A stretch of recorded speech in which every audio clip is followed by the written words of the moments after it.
Já conhece a Anchor? Bem, eu também não conheci, mas deixa-me dizer que é a minha melhor amiga. Sabes porquê? Eu vou dizer.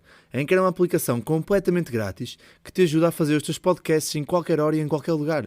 Basta teres um computador e um telemóvel contigo. Mas sabes qual é a melhor parte? A Anchor ainda distribui os teus podcasts por todas as grandes plataformas, seja ela Spotify, Apple Podcasts, Grover Podcasts e muitos mais. Por isso já sabes, se queres fazer um podcast, faz o download da app da Anchor ou então vai a anchor.fm.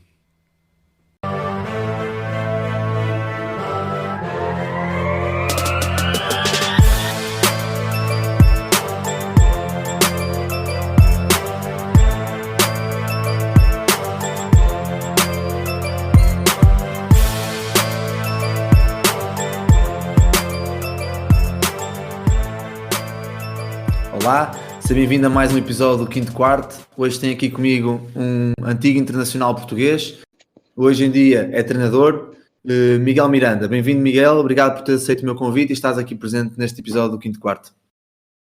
Bem-vindo, Coach Vasco, e obrigado por me teres convidado para um projeto muito interessante que eu tenho todo o gosto de fazer parte, o Quinto Quarto.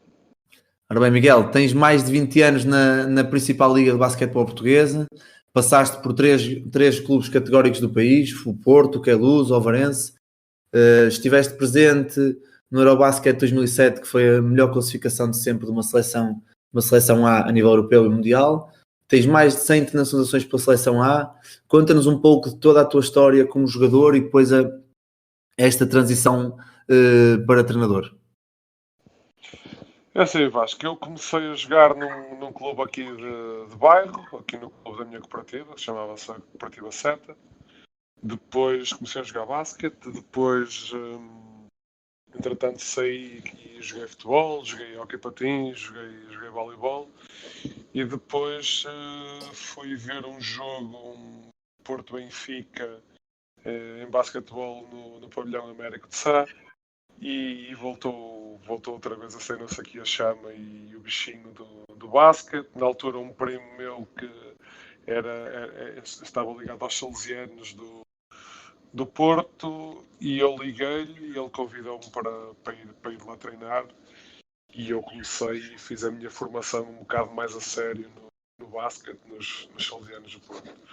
Depois, no escalão de júniores, no primeiro ano, despertei o interesse do Futebol Clube do Porto, fui para o Futebol Clube do Porto, tive júniores, sub-20, sub-22, séniores, até aos meus 20 anos no Porto.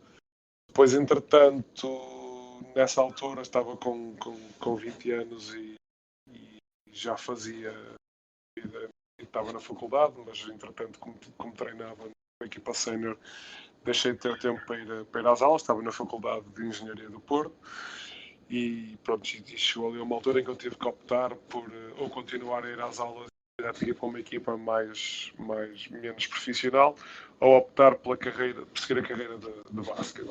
Optei por seguir a carreira de basquete, como no Porto, no Futebol do Porto já tinha ganho tudo, já tinha sido campeão, tinha ganho a taça da Liga, a Supertaça, mas jogava há pouco tempo e sabia que tinha que sair para um sítio onde eu pudesse jogar mais tempo. Na altura já estava na Seleção Nacional Sénior há 2 anos, fui chamado pela primeira vez à Seleção Nacional Sénior com 18 anos, e então tinha que jogar. Então optei por, num estágio da seleção, apareceu o convite do Queluz, um treinador que me conhecia, que era o Nelson Serra, e eu fui para Queluz, tive 6 anos em Queluz, ganhei tudo também em Queluz, e ao final do 6º ano em Queluz apareceu o convite da Ovarense. Fui provar, porque já era mais perto daqui de casa. Entretanto também casei e já não fazia muito sentido estar em Lisboa. Estive em Ovar mais 4 anos, voltei ao Porto, fui para o Ovarense e voltei ao Porto outra vez, onde acabei a minha carreira, em 2018. E Miguel, tu durante esta fase da tua carreira como profissional de basquetebol, também foste tirando os cursos, tiraste tudo depois de acabar? Como é que funcionou essa transição de jogador para treinador? Olha, tive um bocado de sorte e azar, não é? Porque na altura que eu estava a jogar, eu estava na seleção, as seleções não eram como agora, portanto a seleção era concentrada toda no verão, ou seja, acabava a época e nós tínhamos 15 dias de férias e começávamos a treinar com a seleção. E como isso é tudo muito bem planeado, os cursos de treinador em Portugal são feitos no verão. Ou seja, durante muitos anos, enquanto eu estive na seleção, não tive hipótese de fazer os cursos. Depois, no curso de nível 1, fiz num ano em que fui operado ao braço no final da época no Porto, em 2010. Em 2012, e fiz o curso de nível 1, porque não podia ir à seleção, tinha sido operado. E depois, quando mal me retirei da seleção, no verão, esse verão, fiz o curso de grau 2. E agora estou à espera para fazer o curso de grau 3. E entretanto, mas tiveste que fazer os estágios na mesma, foi como adjunto, foi como principal, formação, pré-competição. Fiz os estágios, o curso de grau 1 e grau 2, fiz os estágios no Ovarense, o curso de grau 1 fiz os estágios nos sub-8, sub-10 e sub-12. O curso de grau 2 fiz o estágio com a equipa de sub-20. Depois, na altura que saí do Ovar, vim para o Porto e fui treinador adjunto também da equipa de sub-18. E pronto, e depois no ano a seguir a ter deixado de jogar, fui treinador principal do Gaia. Foi a minha primeira equipa sénior, foi o Gaia na segunda divisão nacional. Sim, daqui a um bocado já falamos um bocado mais sobre a tua primeira experiência como treinador principal. Diz-me só uma coisa, em relação à tua carreira como jogador, tu passaste aqui por duas fases muito, muito diferentes do basquetebol português. Uma primeira fase em que o basquete começava a entrar aí no profissionalismo, certo? Na Liga Profissional de Clubes. Exato, E agora 96. E depois da desmantelação dessa liga e passar só a liga de clubes de basquetebol. Quais foram as grandes diferenças que tu sentias ali quando tinhas tu 17, 18, 19 anos e nos jovens de agora 17, 18, 19 anos? Vasco, olha, por muito que seja que as pessoas não gostem de falar, ou é um bocado um assunto tabu, e eu vou-te. E entre outras coisas, eu vou-te dar o meu exemplo. Eu, com 18 anos, estava na Liga Profissional, como tu disseste, de basquetebol, e todos os jogadores que estivessem inscritos num plantel na Liga Profissional de basquetebol tinham que ganhar 3 ordenados mínimos. Portanto, faz as contas, quanto é que isso equivaleria em euros hoje, não? Já recebia minimamente bem na altura. Portanto, eu com 17 anos, não é? Eu com 17 anos, ou com 18 anos, 17 a fazer 18, eu comecei a primeira época profissional com 17 anos, ganhava mais do que o meu pai e com a minha mãe juntos. Pois. Portanto, isso quer dizer alguma coisa. Hoje tens jogadores que se calhar têm 20 e tal anos e 30 anos e ganham 500 euros por mês, não é? E naquela altura estávamos a falar de 3. Eu não sei se são 3, são 2 salários mínimos. Sim, mas seja então o que for, é muito mais do que aquilo que sei. Sentes que então o facto de não terem esse apoio monetário que também não lhes dá essa confiança e esse querer de perseguir carreira no basquetebol? Não, sinto que o dinheiro que se ganha hoje, como o dinheiro que se ganha hoje são uns trocos, sinto que o basquete não é... O profissionalismo praticamente não existe. Pois. Porque nós jogamos numa equipa, mas entretanto temos aulas, como aconteceu a mim ao longo... Como eu vi muitos casos ao longo depois dos meus anos que eu joguei no campeonato da Federação, que tens miúdos que têm as aulas e têm que ir às aulas de manhã porque ninguém vive com 250 euros por mês. Quando é isso, não é? Pois. E se tivesses que dar um conselho a um jovem jogador, ou mesmo um jovem treinador, porque acaba por ser a mesma situação, que conselho darias no sentido em que ele está agora a começar ou que está a entrar agora numa situação mais profissional? Se for um jovem treinador ou um jovem jogador que queira fazer o basquete da sua vida, o conselho que eu posso dar é: vão o mais rápido possível para fora do país. Neste momento, e felizmente, há uma coisa que não havia quando eu comecei a jogar: há internet, há há redes sociais, há uma grande facilidade de entrar em contacto com uma série de países, mesmo de universidades nos Estados Unidos, no Canadá, na Austrália, na Inglaterra, na Alemanha. Apostem, se querem apostar e se querem dar um passo no sentido de serem profissionais, na minha opinião, passa por experimentarem um Uma campeonato cultura diferente, uma diferente. maneira de trabalhar Sim. diferente, uma universidade nos Estados Unidos. Quem puder, eu aconselho. Ótimo. E agora traz-nos um bocado agora mais ao presente, no sentido em que tornas-te treinador a tempo inteiro, que terminas a tua carreira. Foi algo que já tinhas apercebido que querias seguir ao longo dos anos?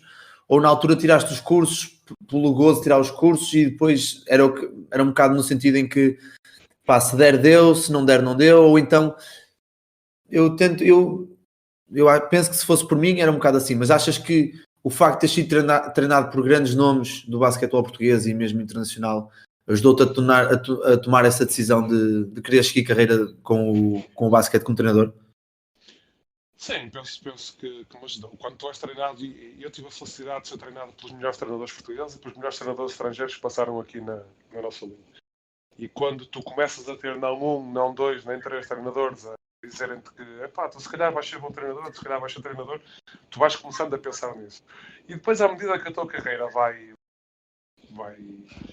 passando, não é? E tu chegas ali aos 29, 30, 31, 32, 33, 34, 35, tu sentes que os próprios treinadores te perguntam coisas, te envolvem em tomadas de decisão, que vão perguntar a tua decisão, o que é que tu achas, que te colocam questões, que te ouvem, não é?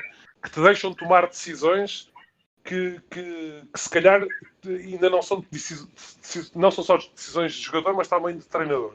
E tu começas a ter gosto, e eu comecei a ter gosto, ali por volta dos 20, 29, 30, 28, 29, 30 anos, comecei a ter a noção que se calhar um dia poderia treinar e comecei a ganhar gosto, comecei a ganhar gosto por perguntar porque é que fazemos isto assim, porque é que não fazemos isto de outra maneira, porque é que defendemos este jogador assim, porque é que não defendemos de outra maneira, porque é que neste ataque fazemos isto, porque é que não procuramos isto, que vantagens é que procuramos, porque é que estamos a jogar rápido, porque é que estamos a jogar lento. Fui fazendo perguntas a todos os treinadores e posso dizer que aprendi com todos eles, desde do melhor ao pior. E se me perguntares, eu quase te consigo dizer de todos os treinadores que eu tive em toda a minha carreira, aprendi qualquer coisa com todos eles. E foste retirando notas, lembras-te de tudo? Como é que fizeste essa transição? Porque assim, estamos a falar de 20 anos de apontamentos mentais de todos os treinadores. Tu passaste pelas mãos do Alberto Babo, do Luís Magalhães, do Moncho Lopes. Estamos a falar de grandes nomes do basquetebol português.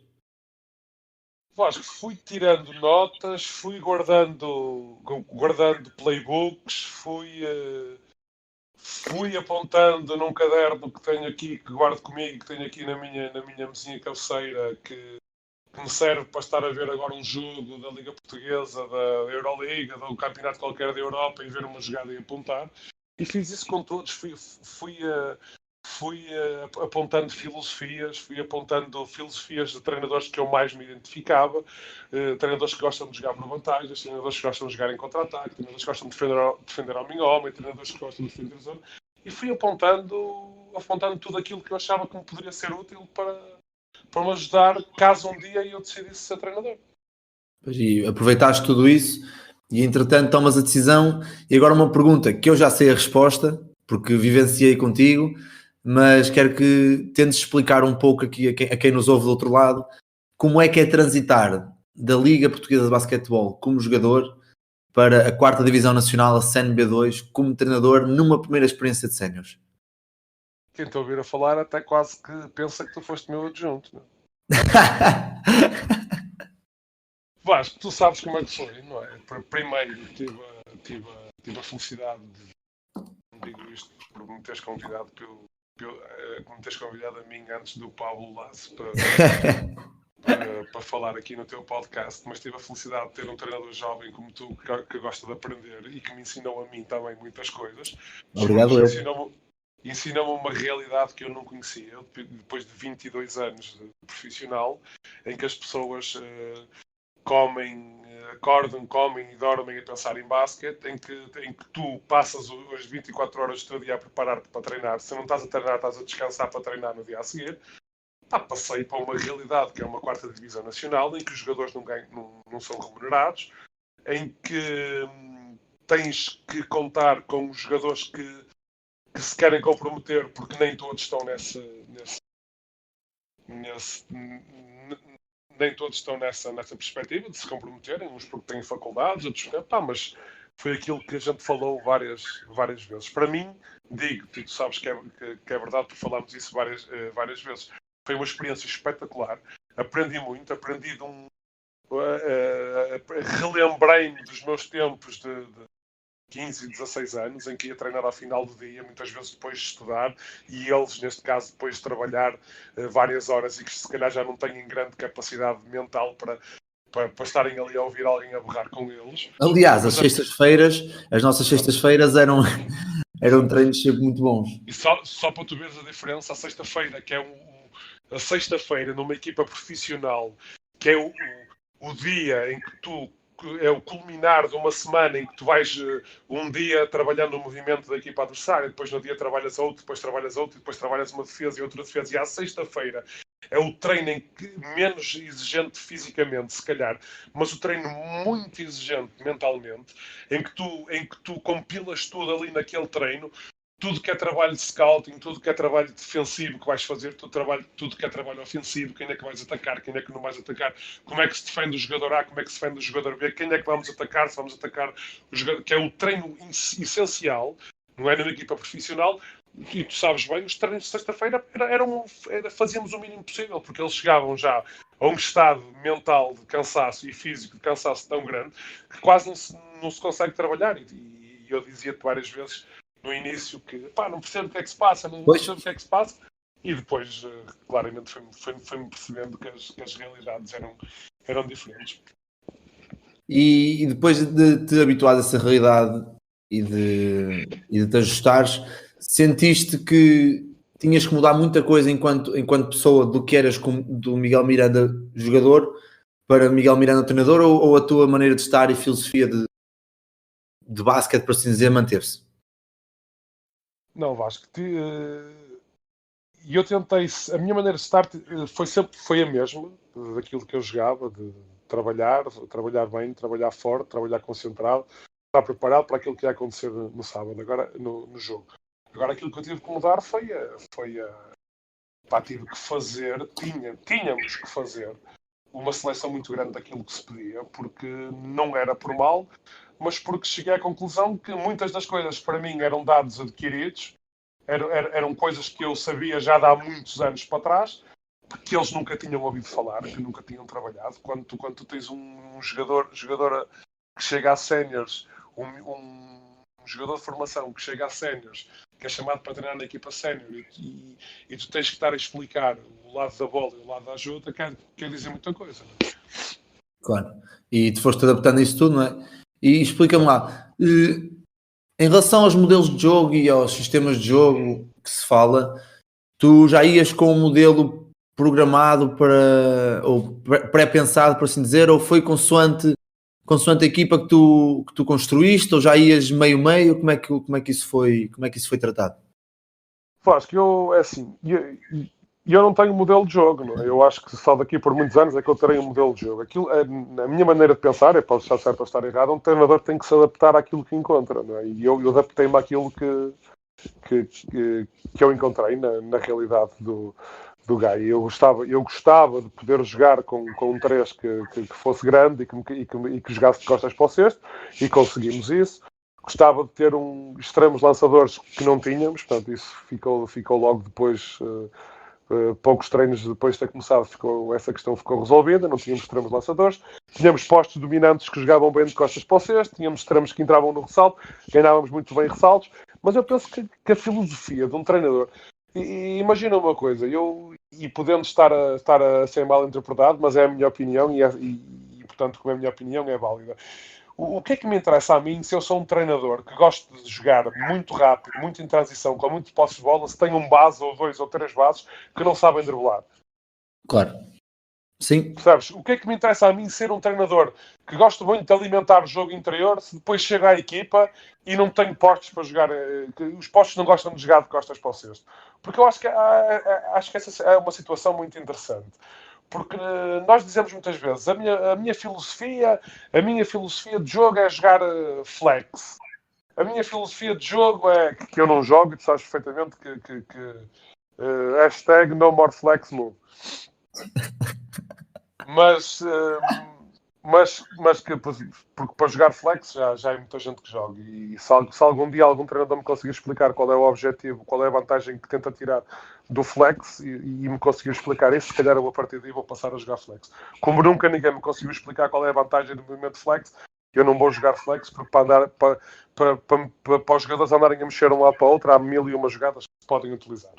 Mas como eu te estava a dizer, o que é que me adianta a mim? Tu és um treinador de nível elevado já, um treinador, no caso português, de um Porto, Benfica, Sporting, Oliveirense, ou na Europa, um treinador conceituado que treina equipas de Euroliga, em que tu és contratado e tu dizes assim, olha, eu quero jogadores com estas e estas características, que não é o que acontece na nossa realidade. Ou então tu tens a tua filosofia, ou aquilo que tu pensas, tem que estar sempre em mutação Claro. e enquadrar. E é muito mais fácil tu mudares do que mudares 15 ou 16 jogadores. Pois era um bocado por aí que eu ia entrar a seguir, que era tu tens que ajustar sempre a tua filosofia, ou a chamada filosofia, consoante a equipa que te aparece, e depois Exatamente. se calhar durante o ano, quando começar já a entrar mais no que tu queres, se calhar ir acrescentando as tais coisas que estavas a pensar no início do ano. Exatamente. Ou duas hipóteses, ou tu tens um orçamento ilimitado, ou tu podes contratar quem realmente queres. Pá, ou se tu és um treinador com a filosofia de jogar muito interior, não tens postos que joguem de costas, tens que alterar a tua filosofia e tens que jogar de outra maneira. Uma coisa eu te digo, eu quando assumi o projeto do Gaia, sabia perfeitamente que a equipa estava na segunda divisão nacional, que não era profissional, que os jogadores não recebiam dinheiro, e adaptei-me claramente a isso. E tu estiveste lá comigo Claro, uma época desportiva, porque depois de aceitares um projeto, não vale a pena chorar. A coisa que eu mais encontro são colegas, treinadores, que tu falas, então como é que estão as coisas, como é que isso está a correr? Pá, aquilo é uma palhaçada, pá, os gajos, pá, mas quando tu assinas, a pergunta que eu faço é sempre a mesma. Quando tu assinaste com a equipa, quando tu te comprometeste com a equipa, tu já não sabias que era assim? Pá, mas eu pensei, pronto, mas isto vale a pena pensar, meu. Se tu assumes um projeto, é esse projeto que tens de trabalhar. Agora, penso que cabe a nós, treinadores, otimizarmos ao máximo as capacidades daquilo que nós temos naquele determinado momento. claro. E aqui na situação de otimizar e ensinar-lhes o jogo que é o basquetebol, eu enquanto, já mencionamos aqui, enquanto este ano trabalhamos juntos, eu fui-me apercebendo que tu davas muita importância durante a semana a jogar o 5 para 5 em várias situações, em grande parte do treino. Podes dar aqui uma explicação porquê? Ou pode vir da tua maneira de estar nos últimos 20 anos? Não, Pode ser... não tem a ver com a minha maneira de estar. Tinha a ver com nós, tu sabes perfeitamente, nós tínhamos 2 treinos por semana, basicamente. Porque nós supostamente treinávamos 4 dias, à segunda-feira tínhamos 7 jogadores para treinar, à terça-feira tínhamos a equipa completa, não era sempre, à terça e à quinta. E o treino da sexta podia-se esquecer porque chegámos a uma conclusão pouco tempo depois de começar, poucas semanas depois de começarmos a treinar, que o treino de sexta-feira era para esquecer, era para sistematizar o que é que íamos jogar no sábado e fazer lançamentos. Portanto, como nós tínhamos 2 treinos em condições com a equipa completa, eu aproveitava esses 2 treinos para fazer o máximo possível de 5 para 5, que não é aquilo que eu gostaria de fazer, porque penso que o treino se constrói muito em situações de 3 contra 3 e de 4 contra 4 e mesmo até de 2 contra 2. O 5 contra 5 eu vejo como o fim do treino, a parte final do treino reservada para o 5 contra 5. Mas tudo que é defesa, tudo que é ataque, porque o basquete basicamente é um jogo de 1 contra 1, é um jogo de criar as vantagens, Sim, mas quer na defesa, quer no ataque. tu nessas situações de 2 para 2, 3 para 3 que falas, são situações específicas das tuas set plays, nesse caso, certo? E mesmo na Exatamente. defesa das set plays da equipa que tu estiveste a estudar durante o fim de jogar. semana. Eu sou do pá, pronto, se calhar porque vim de 22 anos, de 20 anos de basquete profissional, eu sou eu acho que tu acabas um jogo ao sábado, ao domingo tu já tens em vídeo, ou já tens uma ideia dos set plays que a outra equipa joga, e quando queres treinar, na minha opinião, quando preparas trabalho defensivo, situações específicas de trabalho defensivo, de 5 contra 5, neste caso, em que tu queres treinar a tua defesa, tu já podes utilizar os set plays da equipa adversária. E eles não precisam de saber, eles sem saber, e nós fizemos isso muitas vezes, quando nós tínhamos, porque tu ias ver e filmar muitos jogos, não é, das outras equipas, quando nós tínhamos movimentos, 3, 4 movimentos que a equipa utilizava, era assim que nós treinávamos a defesa. Punhamos um set play que a nossa equipa não fazia ideia o que era, e usávamos esse set play para treinar a defesa, e quando chegávamos a sexta-feira e fazíamos o scouting, que é outra coisa que também é muito importante e que pouca gente dá valor, e fazíamos o scouting à sexta-feira e eles percebiam se já tinham treinado a semana toda aqueles set plays. E agora que falando do scouting, era a minha próxima pergunta. E é uma coisa que eu já te disse pessoalmente, que é algo que me marcou imenso como teu adjunto, foi o facto de me dares tanta liberdade, tanto em treino como em jogo, em situações táticas, mas também dás-me total responsabilidade de scouting. E quando eu digo total responsabilidade, para quem nos está a ouvir, não é somente filmar, cortar e está feito. Era estudar, ver pontos fortes, pontos fracos, para depois apresentar à equipa. A minha pergunta para ti é assim: achas que passa por aí a evolução ou a maturação da nossa modalidade em Portugal, apostar em treinadores jovens, em pessoal que quer aprender, que tenta sempre ir mais além do que o dito normal?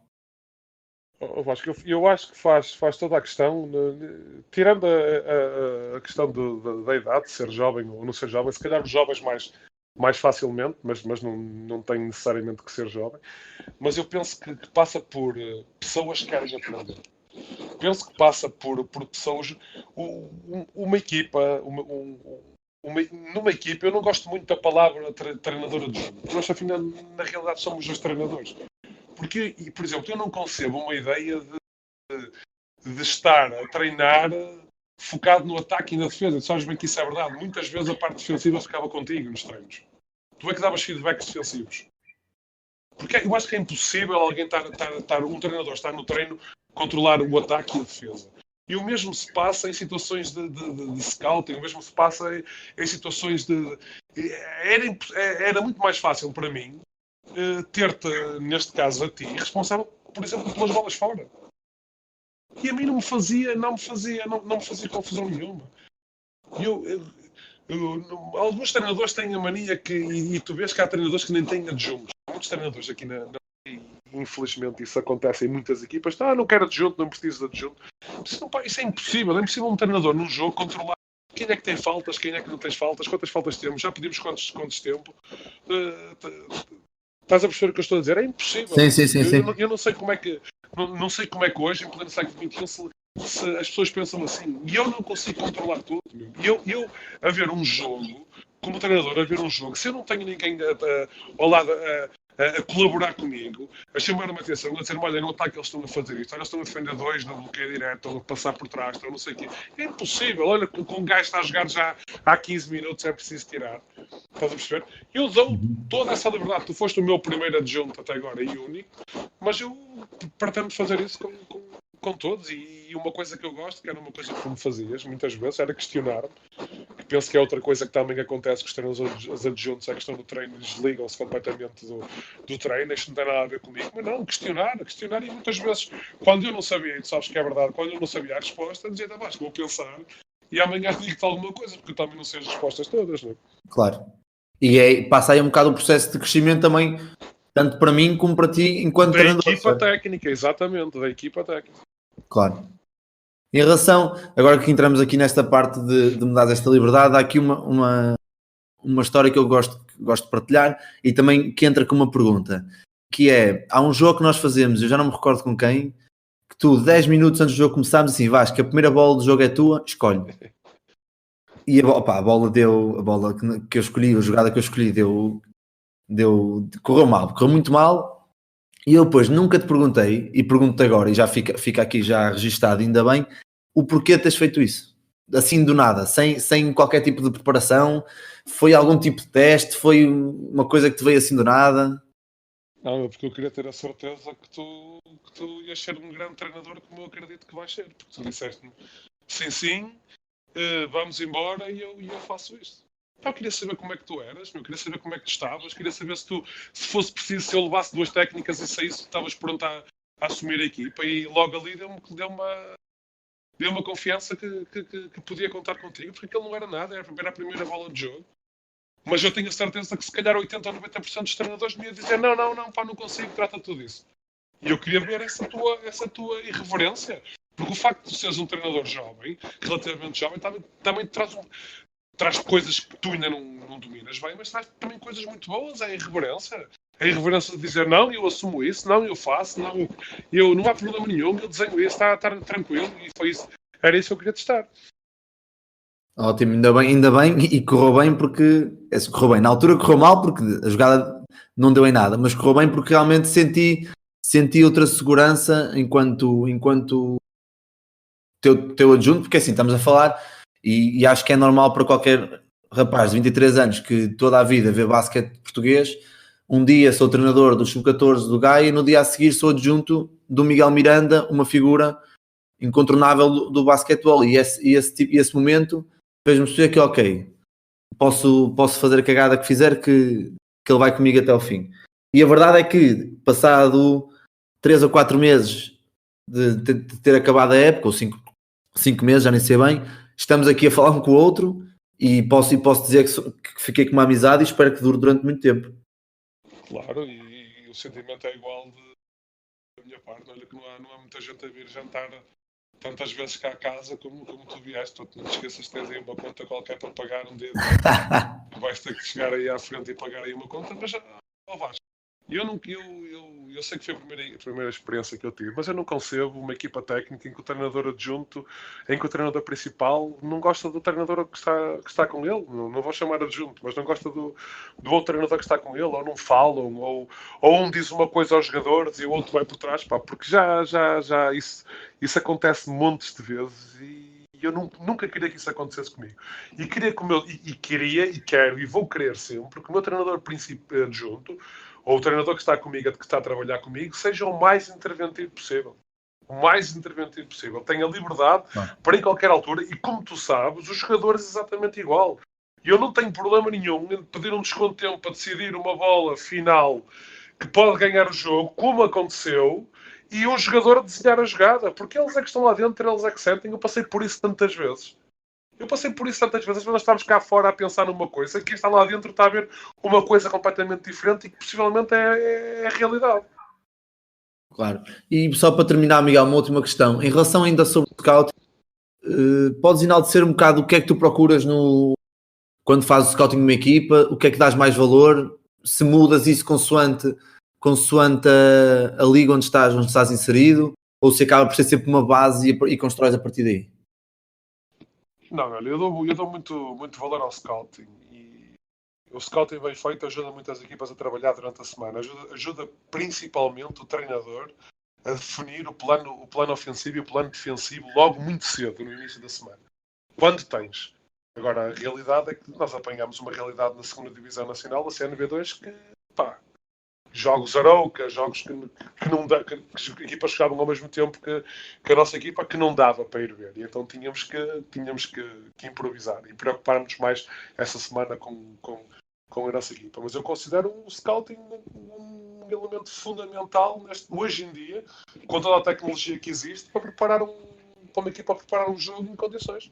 Não concebo, e sei perfeitamente que é a realidade, que montes de equipas na Liga não fazem ideia do que, por exemplo, falamos em scouting individual. Se eu tenho um jogador, e eu vejo muitos jogos da Liga, de certeza, como tu vês e como muita gente vê, se eu tenho um jogador que é claramente direito, eu não consigo perceber como é que semana após semana ele continua a marcar pontos e ir para a mão direita. Há duas hipóteses, ou não fazemos scouting, ou não chamamos atenção para isso, o que é um atestado de incompetência aos treinadores, ou então se o jogador que está em campo, o defensor, erra uma vez, erra duas, erra três, por amor de Deus, tem que ir para o banco e tem que vir alguém que feche a mão direita àquele jogador. Claro, mas Percebes? então, se pudesses fazer uma lista de aspectos que tu vês que são fundamentais no scouting geral de uma equipa, quais seriam? seria um scouting individual, saber se os jogadores bases são lançadores, são penetradores, se atiram após drible, se não atiram após drible, se conseguem passar bem a bola ou se não conseguem. Extremos lançadores, quem são os extremos lançadores, se lançam após staggers, se lançam spot-up ou se lançam em movimento. Depois, se o outro extremo tem capacidades para jogar de costas para o cesto, se é um extremo que entra no ressalto, se não entra no ressalto, se sabe driblar, se não sabe driblar, se joga bloqueio direto, se não joga bloqueio direto. E os dois postes, se tem 2 postes interiores, se joga com 4 abertos, o 4 é atirador, se o 5 pode lançar ou podemos dar à borla e fazer outra defesa como quando o 5 bloquear.